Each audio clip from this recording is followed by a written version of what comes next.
Maailmas on palju probleeme, mille lahendamisega inimene üksi hakkama ei saa. Ja maailmas on üks väike riik nimega Eesti, kus otsustati sellistele probleemidele just üheskoos lahendused leida. 2009. aasta 1. mail toimusid Eestis üleriigilised mõttetalgud, kus rohkem kui 11 000 inimest mõtlesid, kuidas ise oma koduküla, valla, linna või terve riigi elu paremaks muuta. Aktsiooni nimeks sai Teeme ära, minu Eesti.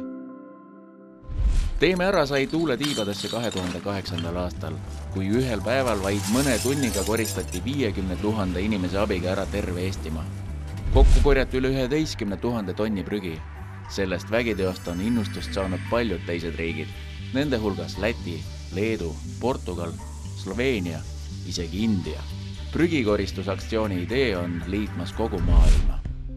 Innustununa eelmise aasta tulemustest otsustasid Teeme ära eestvedajad ette võtta juba hoopis keerulisema väljakutse. Panna kogu Eesti rahvas koos mõtlema ja ise oma ideid ellu viima.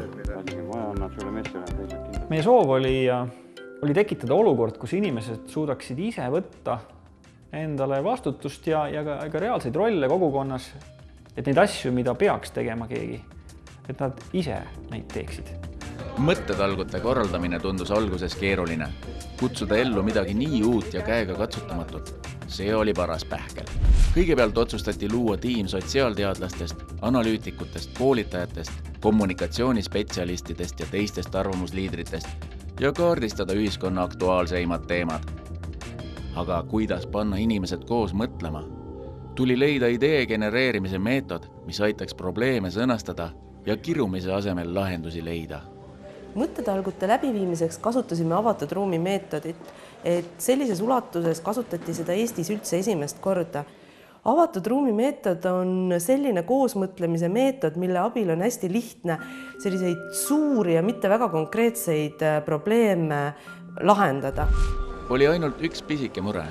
Avatud ruumi meetod oli Eestis tundmatu. Mure murdmiseks tuli leida vähemalt 500 vabatahtlikku koolitajat ja nad välja õpetada. Mõeldud, tehtud.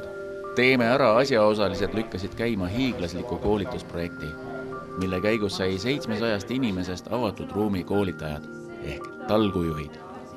Samuti oli vaja leida 500 vabatahtlikku inimest, kes oleksid valmis andma mõtlejatele oma ruumid ja olema headeks vastuvõtjateks. Nii rakendus maakondlike koordinaatorite süsteem, kes hakkasid mõttetalgulistele ruume ja vastuvõtjaid otsima. Üle Eestimaa hakkasid kerkima mõttekojad, kuhu mõttetalgulised end registreerida said. Me ühelt poolt ei tahtnud väga rangeid raame peale panna, et kuidas inimestel sellist mõtteviisi muutma hakata. Aga teiselt poolt me saime aru, et meil on vaja päris radikaalseid tegevusi. Selleks, et inimesed tuleksid oma koorikust välja, selleks, et neil läheks nende piltlikult öeldes lambikene peas põlema, vaadaks, et ohoo, selle asja me saame nüüd ise ära korraldada. Analüütikud ja sotsiaalteadlased mõtlesid läbi ja käisid välja 17 aktuaalset teemat, mille raames mõttetalgutel mõelda. Lisaks jäeti soovijatele ka vaba teema. Avatud ruum seadis aga tähtsa reegli. Kõik küsimused pidid lahenduste leidmise soodustamiseks algama sõnaga kuidas. Tundes eestlasi kui rahvust, ma kartsin, et ei ole neid inimesi, kes tõusevad püsti, lähevad rahva ette ja panevad oma küsimuse üles. Ettevalmistused olid tehtud. Ürituse toimumiseks oli kaasatud rohkem kui 1000 vabatahtlikku.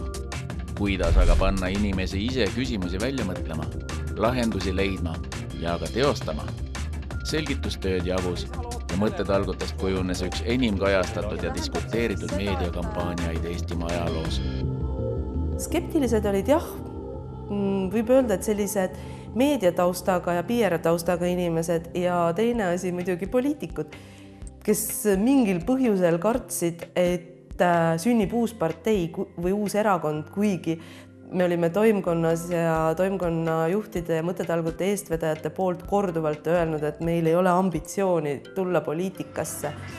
Uut erakonda ei sündinud, küll aga jõudis kätte 1. mai ja tähtsa päeva hommikul olid korraldajad pinevil. Kas inimesed on mõttetalgute ideest aru saanud? Kas nad tulevad imeilusa ilmaga kodust välja, et kaasa mõelda, vastutust võtta ja ära teha? Ja nad tulid. Kokku üle 11 000 inimese, et koos mõelda ja arutada erinevatel teemadel. Korraga hakkas igalt poolt tulema briljantseid ideid, mõtteid ja algatusi. Kuidas tuua muusika tänavatele, inimeste keskele? Kuidas meie ise saame toetada ja aidata neid, kes hetkel ühiskonnas toime ei tule? Kuidas hoida Eesti metsalused prügist puhtana? Kuidas aidata igal isikul leida oma elukutsumust või eesmärki või seda, millisest tegevusest ta kõige õnnelikum on? Kuidas saaksid kodutud endale kodu? Mainisid, kuidas oma töökohal nad sellega kokku puutuvad.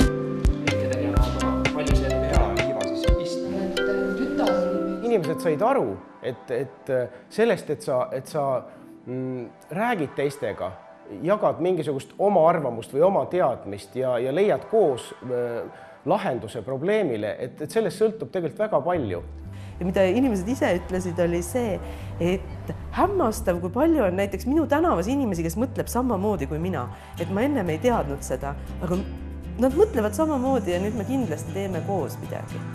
Ja teiseks kasvas 1. maist välja pidev tegevus.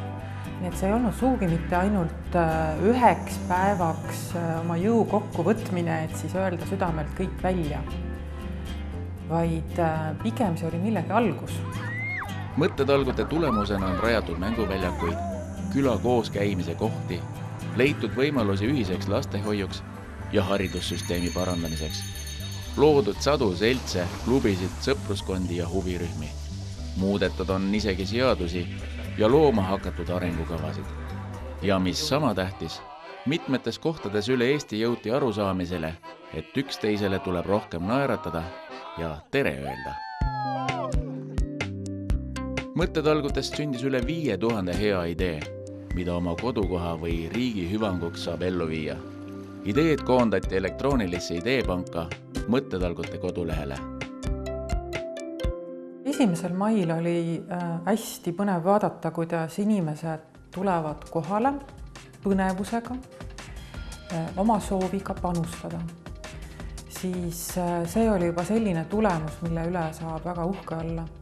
Et meil on Eestis niivõrd palju inimesi, kellele lähevad korda need asjad, mis toimuvad nende kodukohas, mis toimuvad nende piirkonnas ja mis toimuvad kogu riigis. Eestis on ütlemine mõeldud, tehtud. Just selle ütlemisega saabki mõttetalgud kokku võtta.